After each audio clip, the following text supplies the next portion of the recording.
Pelo Senhor, marchamos sim, seu exército poderoso é. Tô com essa música na cabeça hoje.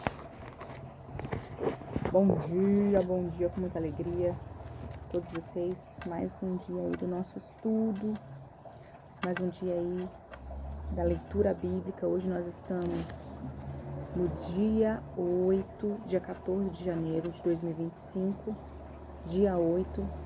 Hoje nós vamos de Gênesis capítulo 20 ao 22 e Mateus capítulo 6, 19 ao 34. Continuemos firmes aí nessa leitura, né? Não abandone aí a sua espada. Já vou falar que ela é a nossa espada. A gente pode vencer muitas batalhas espirituais, né? A palavra fala que a nossa luta não é contra a carne, nem contra o sangue, mas contra principados e potestades, contra os dominadores das trevas. E permanecemos aí lutando, né? Todos os dias. Batalhas essas espirituais, essas diárias aí, cada um tem que enfrentar, seja problemas de saúde, seja com dificuldades aí no dia a dia, no trabalho, de repente uma dificuldade que você tem com um familiar, uma dificuldade interna sua mesmo, algo que você tem que vencer todo dia aí, um desafio diário, né? Não desanima, não esmoreça, permaneça firme e fiel, lutando aí.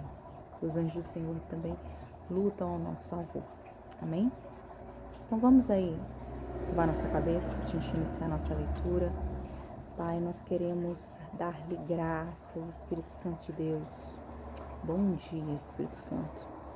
É isso que nós queremos hoje dizer. Um bom dia, um excelente dia, um dia maravilhoso na Tua graça, na Tua luz, na Tua presença, Senhor. Assim nós queremos ter esse dia maravilhoso, Pai, contigo. Hoje, terça-feira, hoje nós teremos culto, nós vamos te adorar lá. Nós queremos te render graças, Pai, por tudo. Por tudo. Abençoa esse momento de leitura. Guarda, Senhor, a minha vida, a minha casa, a minha família. Em nome de Jesus. Amém e amém. Então, aí munido aí da sua espada, palavra de Deus, a Bíblia. Abra aí em Gênesis capítulo 20. Nós que lemos ontem, né, a respeito aí de Abraão e Ló, seu sobrinho, né, após aí a queda de Sodoma, né, e Gomorra, ele que vai até uma outra cidade e consegue se salvar com suas duas filhas. Sua esposa, infelizmente, aí, né, olha para trás, fica presa ao passado. O passado não nos pertence mais, amado. O passado é no passado que fica. Segue aí novidade de vida. Segue aí um momento novo com Deus. Hoje, em Gênesis capítulo 20, a palavra ela começa nos falando assim, ó. Partindo Abraão dali para a terra de Negueb, habitou entre Cádiz e Sur e morou em Gerar. Eu tô aqui na loja, né? Deu para perceber. E tô aqui, vim mais cedo hoje e tamo aí. O importante é a gente permanecer aí no propósito de oração, né? Independente do lugar que você estiver. O local não te impede de buscar o seu propósito, né? Às vezes é a gente mesmo que impede o nosso propósito de ter continuidade. Mas nós vimos aqui, né, que Abraão, a palavra fala que Abraão, ele habitou aí na terra de Negueb, né, uma região desértica, uma região aí próxima à Palestina, próximo aí a Gerar, uma cidade aí divisa entre a Palestina e o Egito, 16 quilômetros aí da faixa de Gaza. Então, estudo bíblico também é cultura, também é aprendizado, né? Você fica sabendo mais. E eis que, mais uma vez, Abraão faz aí esse combinado com a sua esposa, né? Ele fala assim, ó: disse Abraão de Sara, sua mulher, ela é minha irmã. Assim, pois, Abimeleque, rei de Gerar, mandou buscá-la. Então aí, ó, a palavra fala que ele, passando por aquele local, pelaquela região, havia um rei lá, o rei Abimeleque, o rei de Gerar. E como a gente falou, né, da outra vez, provavelmente essa mulher realmente era muito bonita, ou havia falta de mulheres naquele lugar. Eu não sei explicar o que acontece, gente. Isso é comum na história bíblica. As pessoas olharem assim, quererem tomar para si. O fato é que realmente Sara, ela era irmã de Abraão, não do mesmo sangue, tipo mãe e pai. Era irmã só por parte de pai, né? Com uma mãe diferente, tipo Fábio e Alexia. Mas então ele realmente, assim, ele não estava mentindo. As pessoas falam assim: ah, mas então Abraão era mentiroso. Não, ele não estava mentindo. Realmente Sara era sua irmã, né? Mas o porém é que ele tinha esse hábito, né? Sentindo-se acuado, ele usava essa estratégia. E aí aconteceu mais uma vez, né? O rei Abimeleque leva Sara para sua casa. Só que aí à noite ele começa a ter sonhos, né? A palavra, né, não fala direito, não discrimina de direito, né? Mas a gente vê no Antigo Testamento que Deus se comunica muito com sonhos com as pessoas no Antigo Testamento. A gente tem Daniel, a gente tem José, né? Tem várias pessoas, Elias acho que não.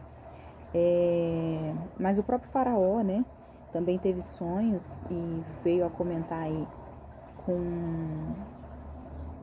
José. E o próprio José tinha sonhos, né? Mas Deus era comum ele se comunicar com os homens através de sonho. E aí a palavra continua dizendo, né? Verso de número 3. Deus, porém, veio a Abimeleque em sonhos de noite e lhe disse: vais ser punido de morte por causa da mulher que tomaste, porque ela tem marido. Então aí realmente Deus se comunica ali com o rei Abimeleque. Esse rei aí, que ele vem a ser repreendido. Creio que ele tinha uma mesma fé, porque ele fala no verso 4, a mesma fé que Abraão. Ele diz assim, ó: ora, Abimeleque ainda não a havia possuído, por isso disse: Senhor, matarás até uma nação inocente? Então Abimeleque sequer tinha tido relações, né, sexuais com Sara. E aí ele clama por misericórdia. Ele fala assim, olha, ele argumenta ali, ele fala, ó: poxa, mas Deus, você vai tirar a minha vida, né, da minha casa, da minha família, sendo que eu nem tive contato com Sara? E foi o próprio Abraão que falou para mim que ela era sua irmã. Então ele confirma a informação, né? E aí ele fala, né? Não foi ele mesmo que me disse: é minha irmã. E ela também me disse: ele é meu despertador. Ele é meu irmão, com sinceridade de coração e na minha inocência. Foi isso que eu fiz. Então, assim, eu não fiz nada de errado. Porque realmente foi essa informação que eles me deram.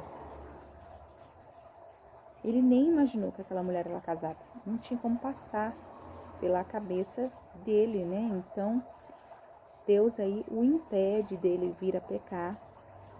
Glória a Deus por isso. Não permitiu que ele viesse a tocar aquela mulher. Então, aí o verso 7 fala assim: agora, pois, restitui a mulher a seu marido, pois ele é profeta e intercederá por ti, e viverás, se porém não lhe restituíres.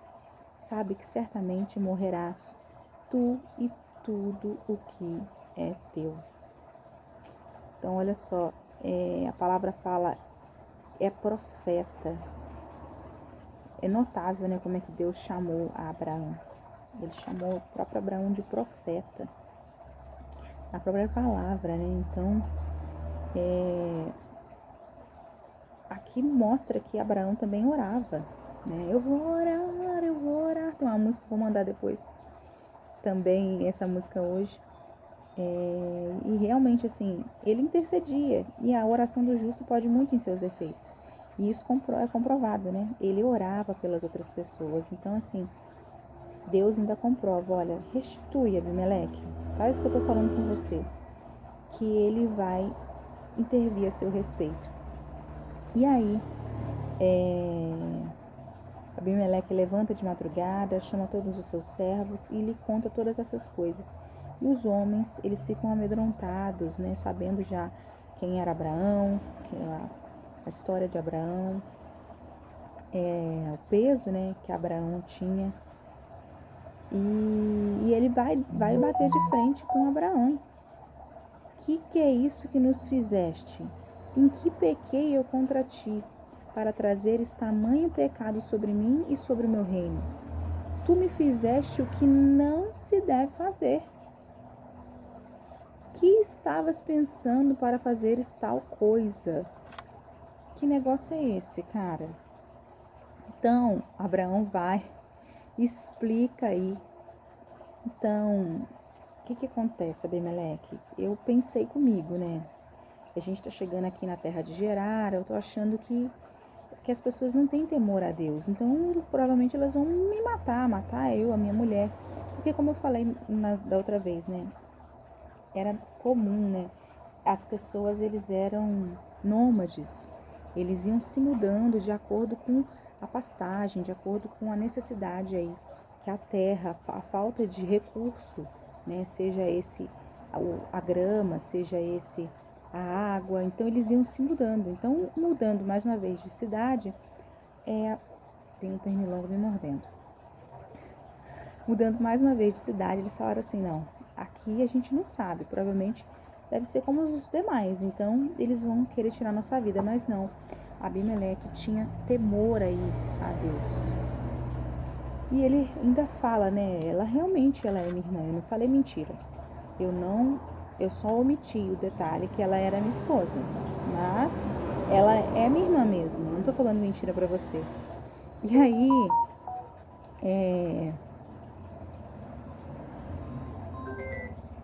deixa eu desligar aqui o telefone tocando. E aí Deus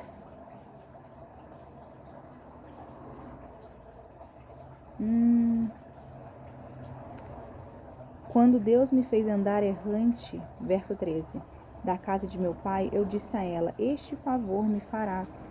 Em todo lugar em que entrarmos, dirás a meu respeito, ele é meu irmão. Já era um combinado entre os dois. Chegando numa terra distante, que a gente não conhece, se você já fala assim, porque a gente teme. Eles temiam pela vida deles, né? E assim aconteceu mais uma vez. Sara ia tomada. E Abimeleque fala, a terra está diante de ti, habita onde melhor lhe parecer. Então, assim, beleza, você achou que eu era um rei que não temia a Deus, mas eu temo. E você tem liberdade aqui nesse lugar. O Senhor falou comigo em sonho. Então, vocês podem habitar aqui nesse lugar. Vocês têm liberdade nesse local. E aí ele faz uma aliança, né? Ele faz um sacrifício, ele pega ovelhas, verso 14, bois, servos e servas, e ele dá a Abraão como um presente e devolve a Sara, sua mulher. Então imagina, né? Quase que a promessa se perde aí. Porque a gente, lendo a história, a gente fala assim, foi assim, assim foi e ponto. Mas imagina o temor deles, né? Entrar num outro lugar, ter sua esposa tomada de si, pronto. E aí, é minha promessa. Mas aí Deus o guardou mais uma vez. E mais um testemunho aí ele tinha para para dizer, né? Para testemunhar, para falar para as pessoas, né? E ainda Sara, ela recebeu um valor, né? Ela recebeu 1000 ciclos de prata. E isto será compensação por tudo quanto se deu contigo. Ainda recebeu um valor aí, além desses bois, cabras, jumentos, ainda ela recebe um valor, né? E orando Abraão, sarou Deus Abimeleque, sua mulher, suas servas, de sorte que eles pudessem ter filhos, porque o Senhor havia tornado estéreis todas as mulheres da casa de Abimeleque, por causa de Sara, mulher de Abraão. Então ele intercede aí pela família de Abimeleque. Por quê? Porque Deus havia deixado estéreis todas aquelas mulheres, né? Aí ele ora pelas pessoas daquela localidade ali de Gerar. E a Bíblia vai continuar dizendo, capítulo de número 21. Visitou o Senhor a Sara, como lhe dissera, e o Senhor cumpriu. Então, de fato, aí aconteceu o nascimento de Isaac. Glória a Deus, né? A palavra fala visitou. Normalmente, esse verbo no hebraico, ele é usado para mostrar um encontro divino que muda a vida de uma pessoa definitivamente. Definitivamente, seja isso para o bem, seja isso para o mal, né? Esse é o contexto da palavra visitou. Mas aqui, né, a gente vê que de forma graciosa, né, mudou a vida de todos nós, né? Nasce aí o filho da promessa, nasce Isaac. O verso 2 fala que Sara concebeu, deu à luz a um filho, e Abraão, na sua velhice, no tempo determinado de que Deus lhe falara. Então, um ano após aí a visita do anjo, ela vem a ter um filho, né? Aos 90 anos de idade, uma mulher estéril dá à luz a um filho. Loucura para os homens, né? Mas Deus usa os loucos para confundir os sábios. Já ouviu? Essa é conhecida. No tempo determinado. Então, há um tempo certo para todas as coisas. Há um tempo determinado para todas as coisas. Gálatas 4:4 fala que Isaac veio no tempo determinado por Deus. Deus faz tudo no seu tempo previsto, no seu tempo, no tempo dele, né? E não adianta a gente querer adiantar nem atrasar. As coisas quando tem que acontecer, acontecem, né? E a promessa, quando vem, ela não respeita nada. Em que sentido isso, pastora? Em sentido de que se tiver que acontecer, se Deus prometeu, não vai ter esterilidade, não vai ter descrença, não vai ter deserto, não vai ter rei, não vai ter empecilho para que as coisas de Deus se movam no mundo espiritual. Se Deus prometeu, Ele vai cumprir na minha e na sua vida, amém? E assim aconteceu, Isaac nasceu. E como havia prometido Isaac, né? E ele circuncidou o menino. Falei que Sara tinha 90, porém Abraão tinha 100 quando o filho nasceu, né? E Isaac significa do meu riso. Por que do meu riso? Porque quando essa promessa foi dada, Sara riu.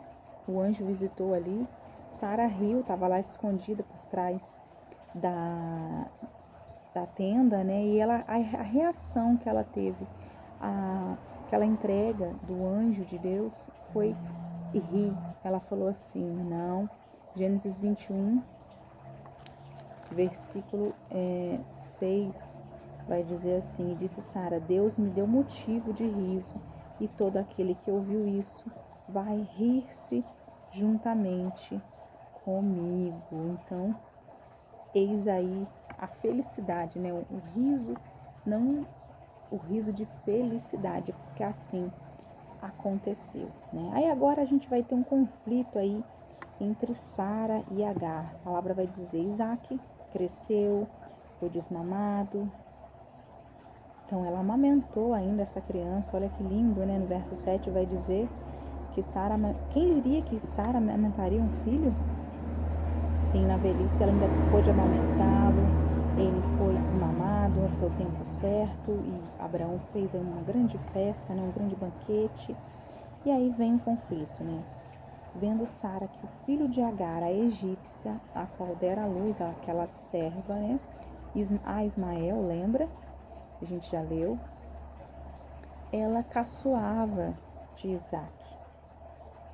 Então, Ismael caçoava de Isaac. E aí disse ela a Abraão, disse Sara a Abraão, rejeita essa escrava e seu filho, porque o filho dessa escrava não será herdeiro com Isaac, meu filho. Então aí ela toma posse da primogenitura, no sentido de que a gente sabe que Ismael nasceu primeiro, mas Ismael era o filho da escrava, o filho da serva, né? Então ele estava ali, a caçoar, né, a zombar, né? Provavelmente essa escrava, né, como eu já falei anteriormente, era uma escrava próxima de Sara, até para ela poder entregar ao seu marido, né, mesmo sendo um costume comum, mas ela provavelmente era uma escrava direta ali, pessoal, de Sara, e conviviam todos no mesmo local, até porque Ismael era um aí dos filhos, né, um dos herdeiros, mas Sara ali, ela acha ruim, né, essa situação, e fala assim, não, eu quero que você não aceite essa mulher aqui. O meu filho nasceu, a promessa cumpriu, e eu tomo posse da promessa na minha vida. Eu quero o meu filho aqui. E aí, Ismael acaba sendo expulso, né? Ela e o seu servo. Deixa eu ler aqui para você, só para você entender. A palavra diz assim, ó. Ela pede, gente, o pernilongo tá me mordendo aqui horrores. Ela pede, rejeita essa escrava, verso 10, e seu filho, porque o filho dessa escrava não será herdeiro com Isaac, meu filho. Pareceu isso muito penoso aos olhos de Abraão, por causa de seu filho, quem? A Isaac, né? Perdão, aqui ele está falando, quem está falando aqui? Pareceu isso muito penoso aos olhos de Abraão por causa de seu filho. Que filho aqui? Ismael, ele tinha 2 nessa altura do campeonato, né? Isaac, filho de Sara, e Ismael, filho de Agar. Porém, o sentimento que Abraão tinha era que é meu filho também. Aí aquilo ali pareceu pesado. Nossa, que coisa, né? Vou ter que fazer assim? Pareceu penoso. Porém, disse Deus a Abraão, verso 12, não te pareça isso mal, por causa do moço e por causa da tua serva. Atende a Sara em tudo o que ela te disser, porque por Isaac será chamada.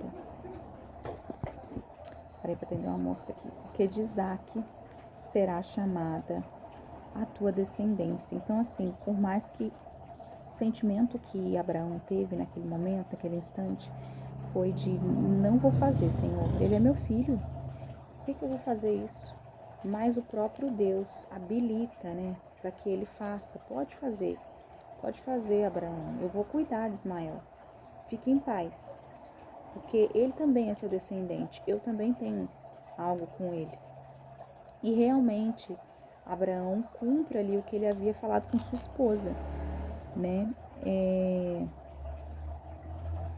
Verso de número 13. Mas também do filho da serva farei uma grande nação, por ser ele o teu descendente. Então, o que Deus havia prometido, que dele se viria uma grande nação, viria sim, tanto de Isaac quanto de Ismael.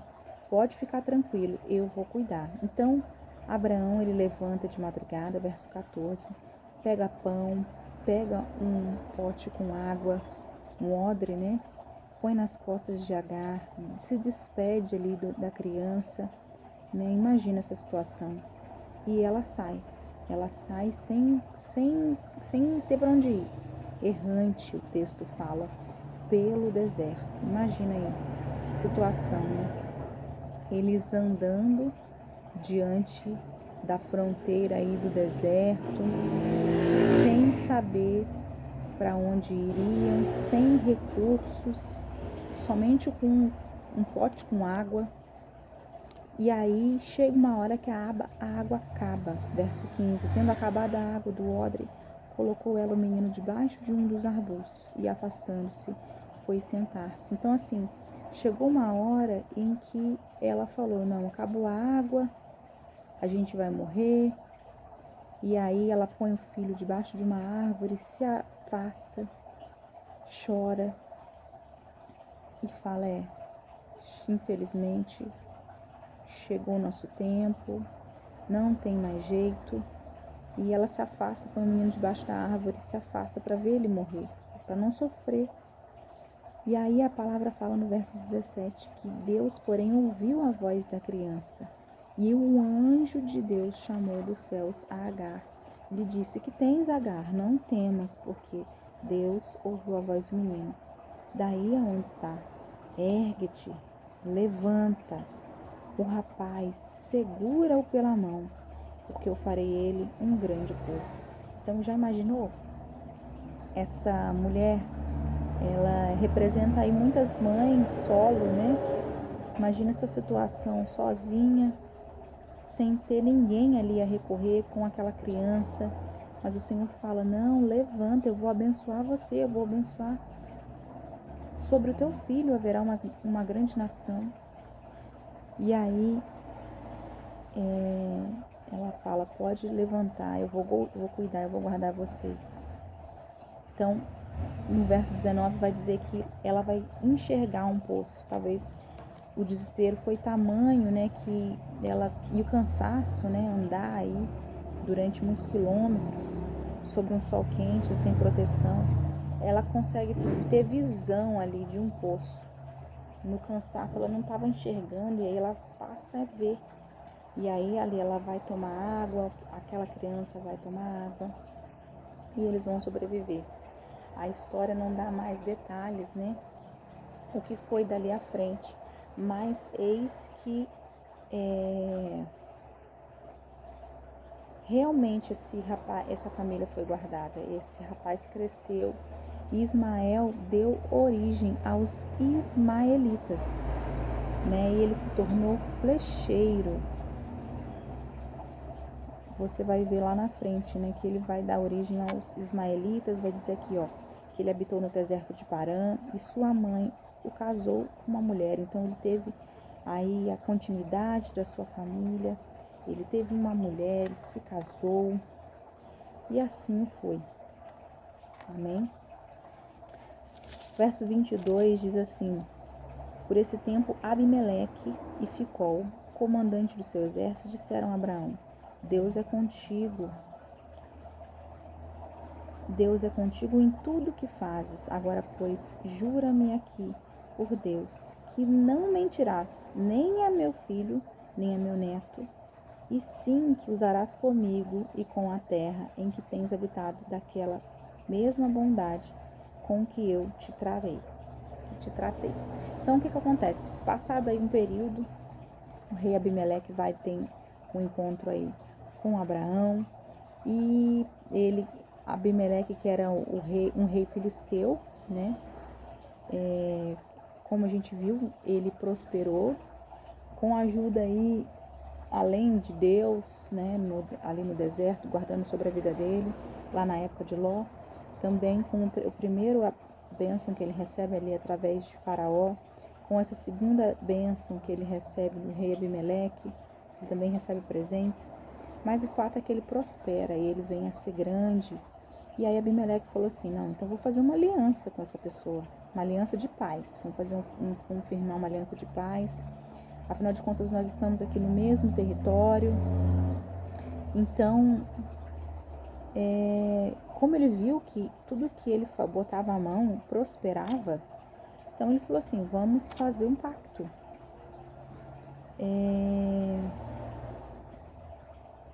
E aí eles se encontram naquela ocasião, naquelas terras, e fazem esse pacto. E como ele havia intercedido, mais uma vez, ele vai interceder sobre a vida de Abraão. Abraão vai dizer que jura, mas infelizmente, como tem sempre contratempos, né? Os pastores ali de ovelhas de Abraão e de Abimeleque vão ter aí um desentendimento, verso 25.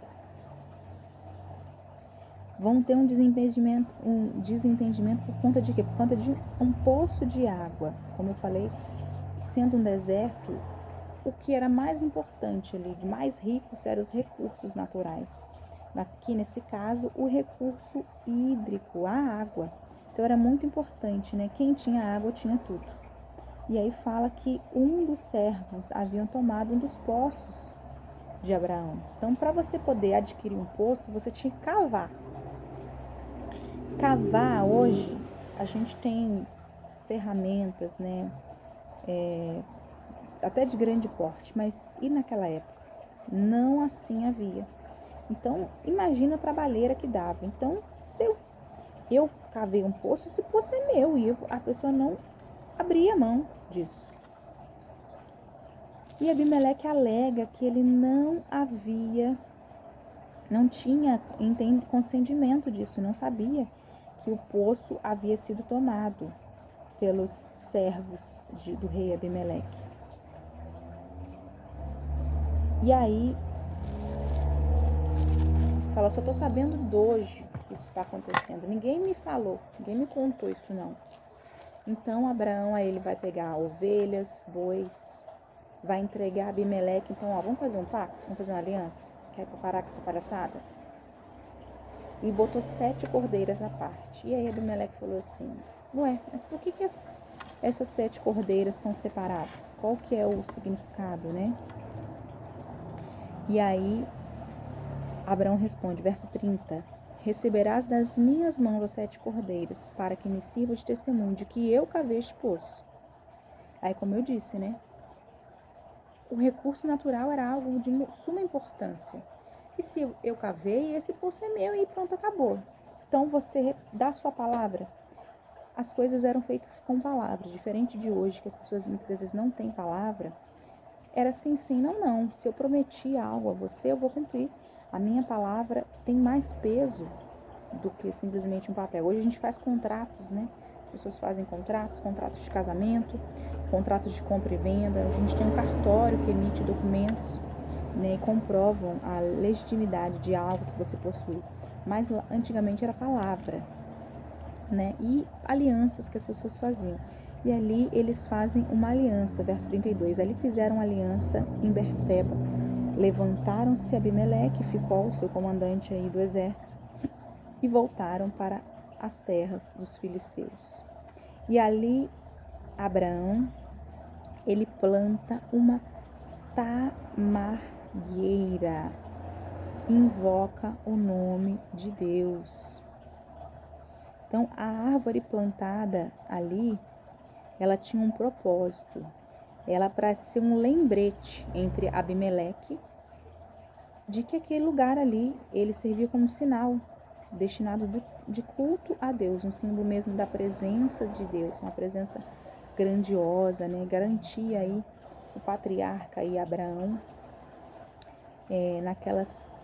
uma sombra a quem passasse, mas garantia ali que aquela terra, aquele poço pertencia naquele local a Abraão, ainda que ele fosse um estrangeiro. Ainda assim, como eu falei, né, aquela terra era dos filisteus, mas aquele poço pertencia a Abraão. Verso de número 22, diz assim, depois dessas coisas, pois Deus Abraão aprova e lhe disse, Abraão, este lhe respondeu, eis-me aqui. E acrescentou Deus, toma teu filho, teu único filho Isaque, a quem amas e vai-te à terra de Moriá. Oferece-o ali em holocausto sobre um dos montes que eu te mostrarei. Então, aí num tempo determinado, Deus põe Abraão à prova. A Bíblia aí mostra várias passagens em que Deus submete pessoas à prova, né? Diante de situações de diversidade, de sofrimento, mas as provações, elas têm um propósito. Elas... Caiu minhas coisas aqui atrás, minhas linhas. Ela tem uns propósitos, né? Ela vem para nos aperfeiçoar, ela vem para nos mostrar, moldar a nossa fé, nos trazer obediência. Tudo tem um propósito na vida. Eu falo sempre que Deus molda o nosso caráter, né? De acordo com as provações que a gente passa, né? A dificuldade vem para isso, para moldar. Porque, afinal de contas, eu e você, nós somos a consequência de todas as situações boas e ruins que nós passamos. E é o que você está vendo aqui hoje, Bianca. É tudo que eu passei, que eu vivi na minha vida, é o que me tornou hoje. É o que formou meu caráter, que formou o meu pensamento, né? Então, as provações têm algo aí para nos ensinar. E eis que Deus estava ali trabalhando na vida de Abraão, prontamente, né? Ele diz, eis-me aqui. Quando Deus fala com ele, né? Ele se coloca à vontade de Deus. Eis-me aqui, Senhor. E ali ele toma Isaac, seu único filho, e ele vai ali para a terra de Moriá a oferecer esse filho como holocausto. Então, em momento nenhum a palavra mostra que Abraão havia discutido com Deus, que teria argumentado, ou teria brigado, ou murmurado, né, que é clamado às vezes, né, reclamar, que é clamar duas vezes, como a minha irmã falou, né, outro dia a gente na célula, mas que simplesmente ele levantou cedo, verso 6, levantou de madrugada, preparou ali o jumento, tomou consigo 2 dos seus servos, Isaac seu filho, rachou lenha para o holocausto e foi para o lugar que Deus lhe havia indicado. Simplesmente ele pegou e partiu. Ele fez algo que Deus havia lhe colocado. Quantas vezes Deus fala coisas conosco que a gente não dá ouvidos, né? Ele simplesmente seguiu. Ele escutou a voz de Deus e foi. E ali, Isaac, ele era responsável por carregar a lenha do holocausto, né?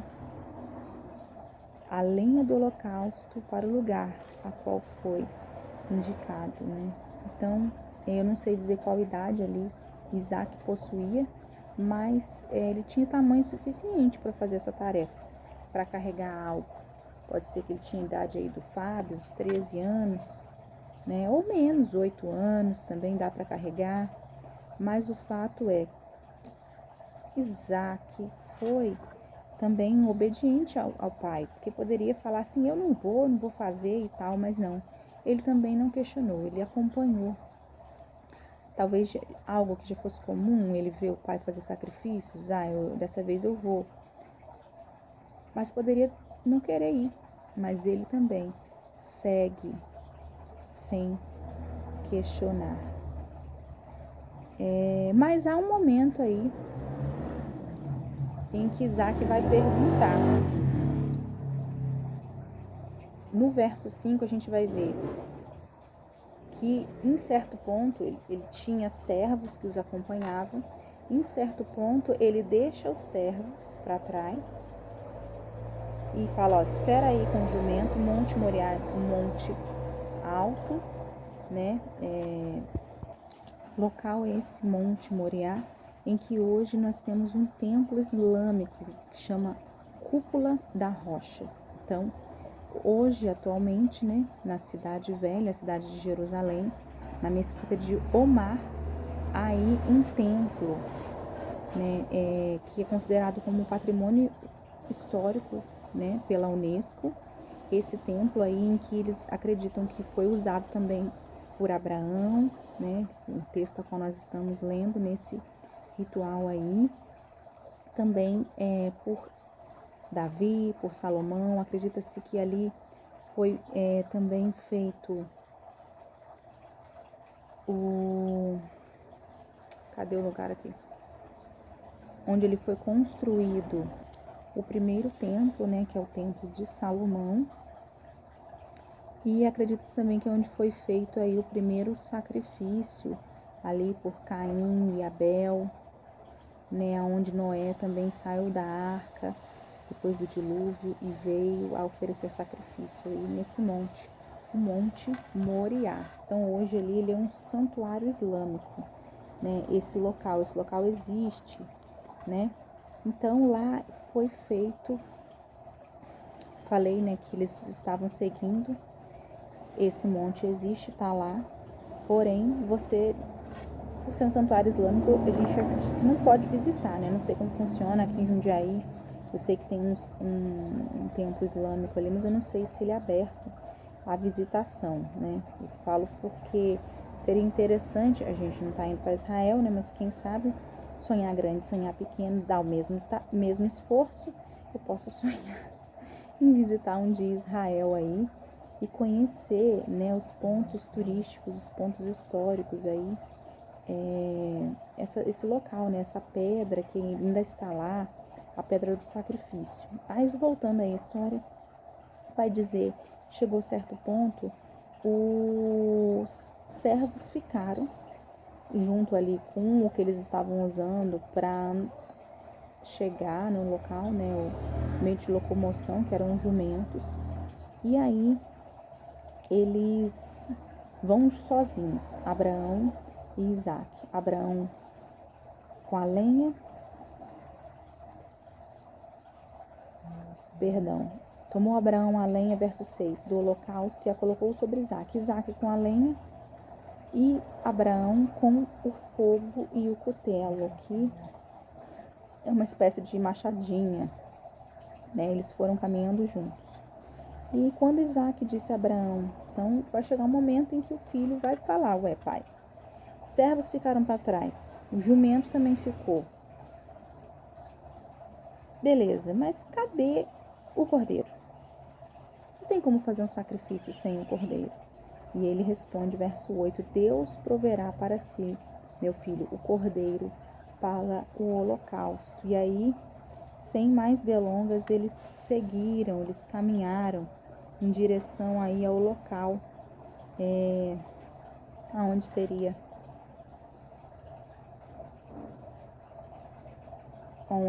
ali oh meu Deus, o holocausto. Então fala verso 9, chegaram ao lugar que Deus lhe havia designado.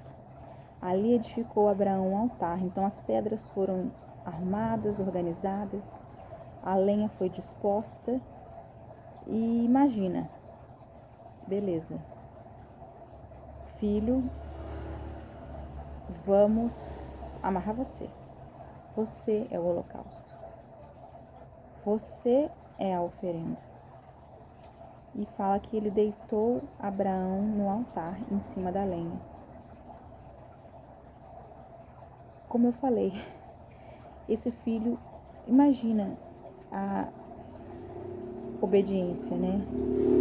Do filho, do pai, em momento nenhum mostra lamentação, revolta da parte de nenhum dos dois. A Bíblia, quando a galera se revolta, ela mostra, gente. Então eu creio sim que não houve, ali foi consentimento de ambos. O filho também sabia quem era o pai. E o filho sabia que se fosse necessário ele teria que ser entregue. E assim ele ficou. Mas, glória a Deus, um cordeiro havia se enrolado ali, né? A palavra fala que o anjo tomou. Deixa eu ler para você.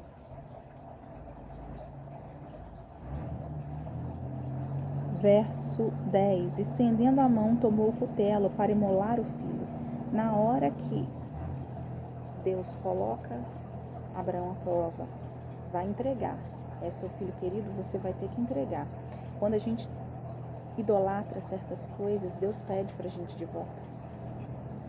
Assim foi com seu filho Isaac, filho da promessa. Imagina, na sua velhice, como que ele curtia, como que ele babava esse filho. Então, quando você idolatra muito alguma coisa, Deus pede. Deus pede para você, porque você não pode trocar o tempo que você tem com Deus por outras coisas. É o seu tempo com Ele. Então saiba você, tudo que é de Deus pertence a Deus. Você não pode, de maneira alguma, querer trocar as coisas de lugar. E ali Abraão toma o cutelo para fazer o sacrifício. Porém, um anjo dá um grito: Abraão, Abraão! Mais uma vez ele fala: eis-me aqui, estou aqui. E ele disse: não estenda a mão sobre o rapaz e nada lhe faças, pois agora sei que temes a Deus. Portanto, não me negaste o filho, o teu único filho. Tendo Abraão erguido os olhos, viu atrás de si um carneiro preso pelos chifres entre os arbustos. Tomou Abraão um carneiro e o ofereceu em holocausto em lugar de seu filho. Então, Deus proveu, né? Deus proveu naquele momento, naquele lugar. E Abraão confirma ali, mostra a sua fé, mostra a sua obediência, independente da situação.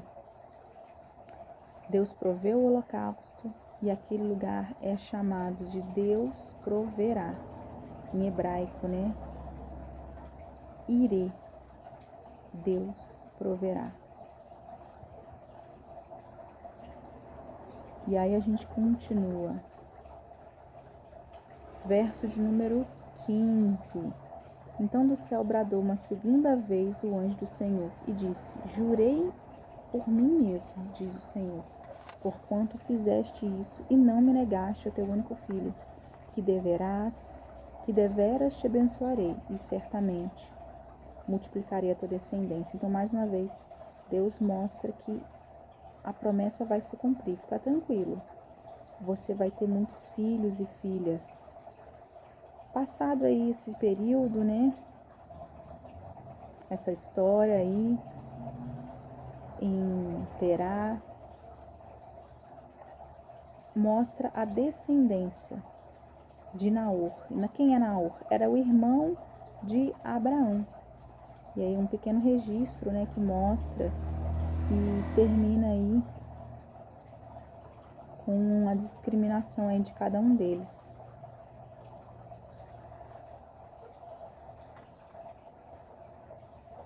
Mostra aí todos os demais filhos, né, de Naor, seu irmão. Amém?